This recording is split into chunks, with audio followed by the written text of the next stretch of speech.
5 hadis Nabi SAW tentang cemburunya Aisyah.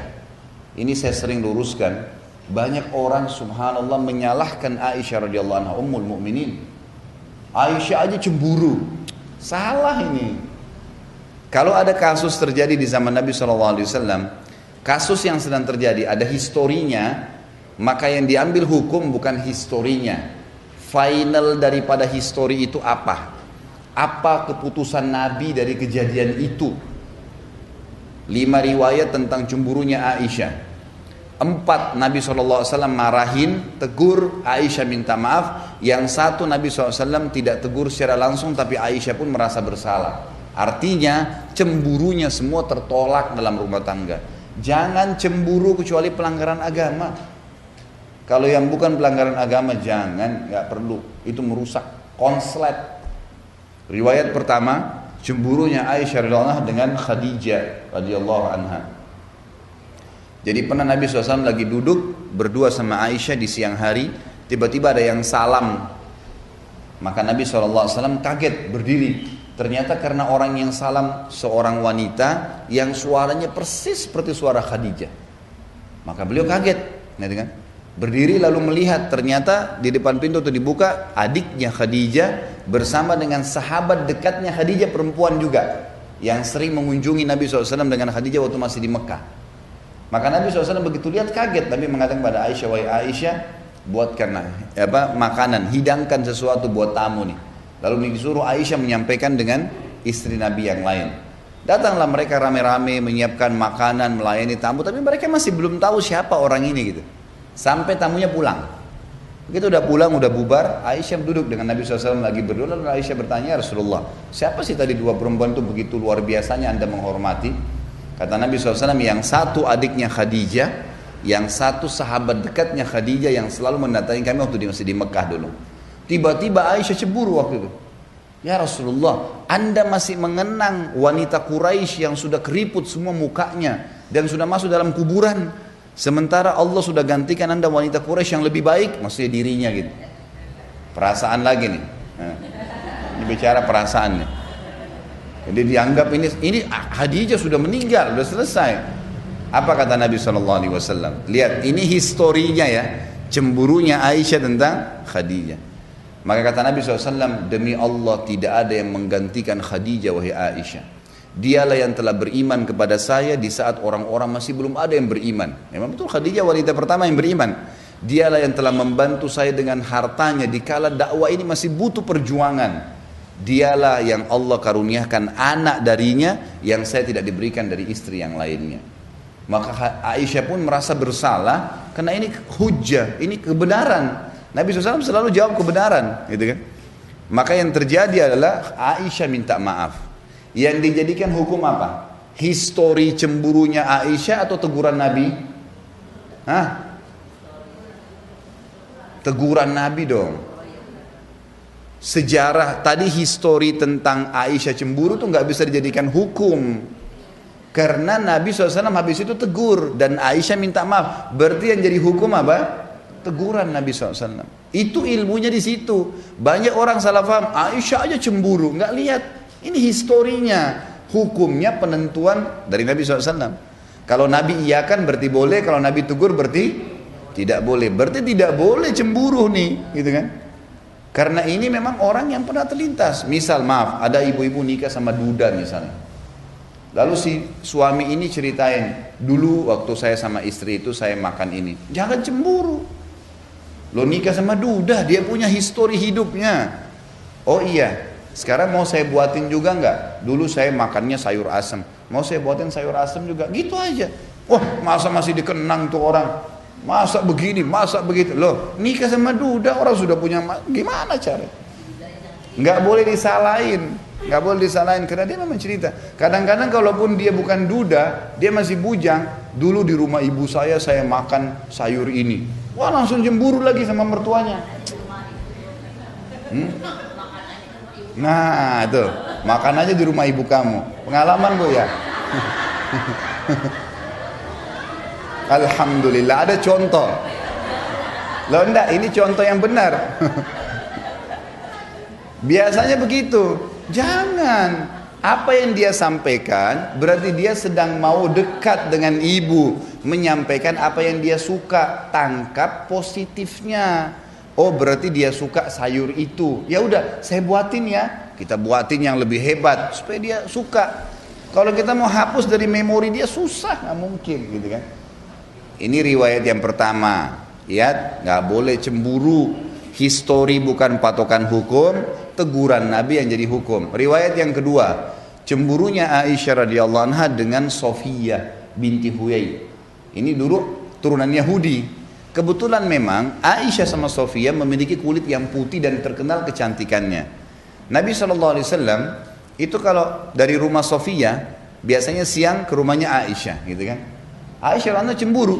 Baru Nabi masuk langsung Aisyah mengatakan, ya Rasulullah, Anda masih terus saja datang ke rumahnya anak Yahudi yang pendek dan kerdil itu. Begitu bahasanya. Jadi karena cemburunya terbawa itu. Apa yang terjadi coba? Ini historinya, lihat hukumnya.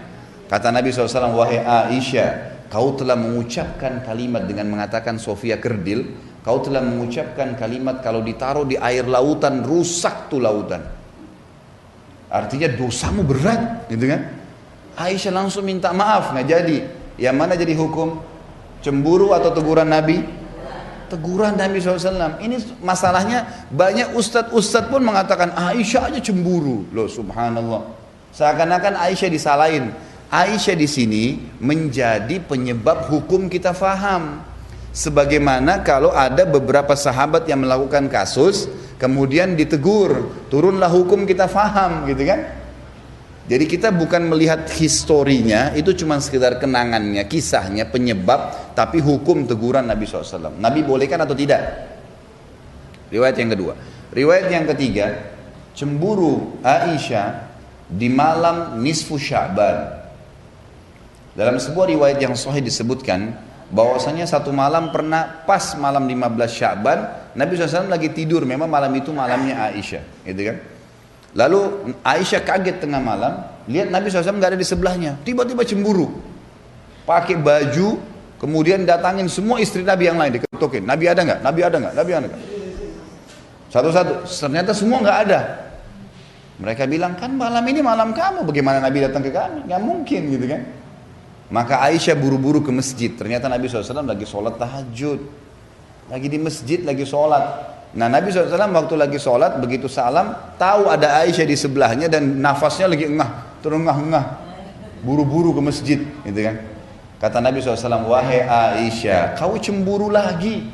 Ini malam nisfu Sya'ban, malamnya sholat malam ini. Aisyah merasa bersalah, gitu kan. Minta maaf, sudah 3 riwayat. Ini cuma 5 riwayat masalah cemburu nih.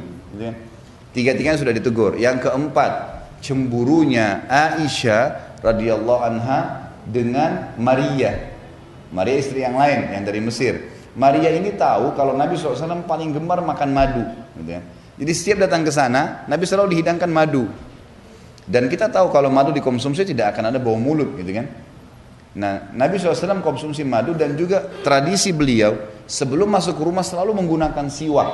Kalau kita pakai sikat gigi mungkin sekarang ya, itu selalu agar bau mulutnya wangi pada saat ngobrol sama istri, mungkin dia akan ciuman dan seterusnya. Itu tradisi Nabi SAW. Maka Nabi selalu menjaga. Maka Aisyah tahu kalau ini di rumahnya Maria selalu dikasih madu. Karena Nabi SAW kadang cerita, dia datang ke rumah sebelahnya. Rumah sebelahnya ini Hafsah. Kebetulan orang yang hampir sepadan umurnya, beda 2 tahun 3 tahun sama Aisyah, jadi masih muda juga datang ke situ.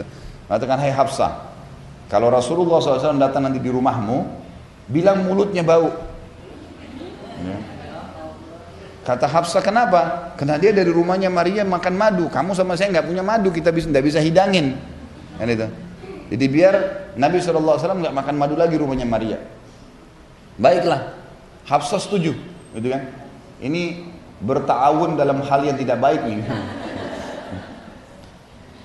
Jadi akhirnya Aisyah pulang ke rumahnya sudah sepakat. Ini kan tetangga-tetanggaan, istri Nabi kebanyakan tetangga-tetanggaan. Yang satu-satunya jauh cuma Maria, memang agak jauh di pinggir kota Madinah rumahnya, gitu kan? Maka Nabi SAW datang ke rumah Aisyah. Kemudian Aisyah mengatakan, baru masuk ya Rasulullah mulut anda bau. Kok bisa? Saya sudah pakai siwak. Nggak mungkin orang sudah sikat gigi segar kemudian bau, dan saya cuma makan madu, pokoknya bau ya Rasulullah. Rasulullah sudah tahu ini ada masalah nih, ini pasti permainan lagi nih. Baiklah, Nabi SAW keluar, karena biasanya siang hari beliau memang mendatangi rumah-rumah istrinya gitu kan, datang ke rumah Hafsah. Hafsah juga baru masuk, ya Rasulullah mulut anda bau. Oh, saya enggak, saya sudah pakai siwak, saya juga udah cuma makan madu, pokoknya bau ya Rasulullah. Rasulullah SAW sudah tahu nih, ini ada masalah berdua ini. Rasulullah nggak ke rumah yang lain lagi, langsung ke pinggir kota Madinah, kemudian duduk memikirkan, ini kenapa sih mereka ini buat gini gitu kan. Seperti itulah bahasanya.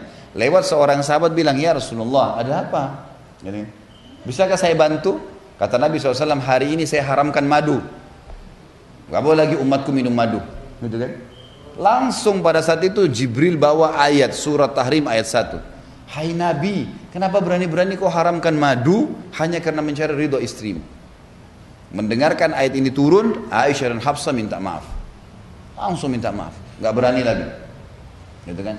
Yang terakhir, ini 4 ingat, 4 riwayat semuanya permintaan maaf dari Aisyah, dan historinya karena cemburu yang salah. Hukumnya adalah teguran Nabi SAW, tidak membolehkannya. Gak ada lagi mulai hari ini cemburu dengan mertua, dengan ipar, dengan perlu. Kecuali pelanggaran agama ya lain. Misalnya dia bergaul bebas, nah itu haram, gak boleh tegur. Ada sembarangan orang telepon yang memang betul-betul bisa berbahaya bagi rumah tangga, itu lain.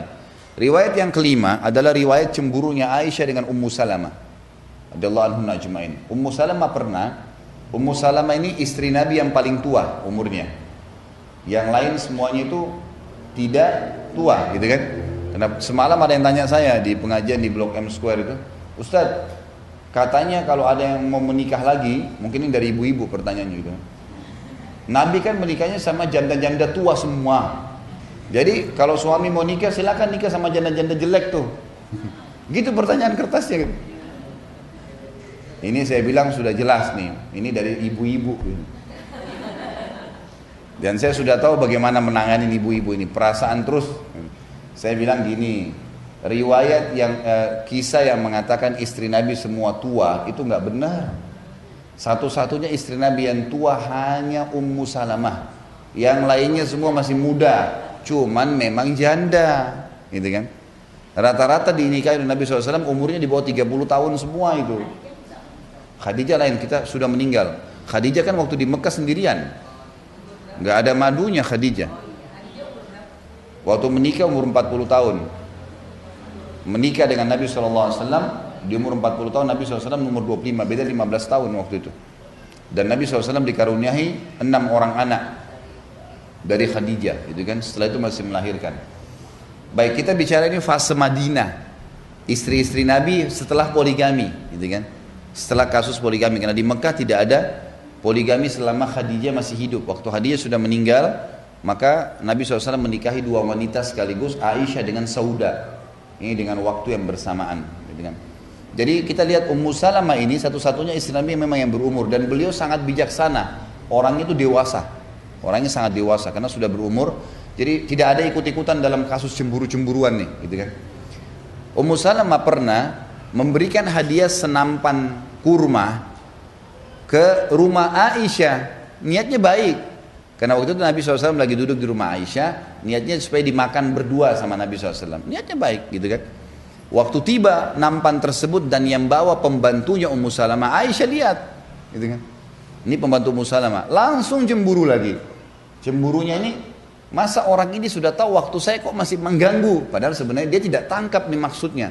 Makanya jangan pakai perasaan, pakai pikiran. Ini kalau perasaan suudzon terus orang, gitu kan. Akhirnya ditepis lah, Aisyah langsung berdiri, langsung ditepis nampan itu, berantakan sebuah kurmanya. Kata Nabi SAW waktu itu, ini hadis yang, ini riwayat yang kelima ya. Kata Nabi SAW kepada pembantunya Ummu Salamah, pungutlah kurma-kurma ini, ibumu lagi cemburu. Udahlah. Itulah. Akhirnya Aisyah malu sendiri, Aisyah ikut mengumungut kurma itu. Dan akhirnya dimakan juga, gitu kan.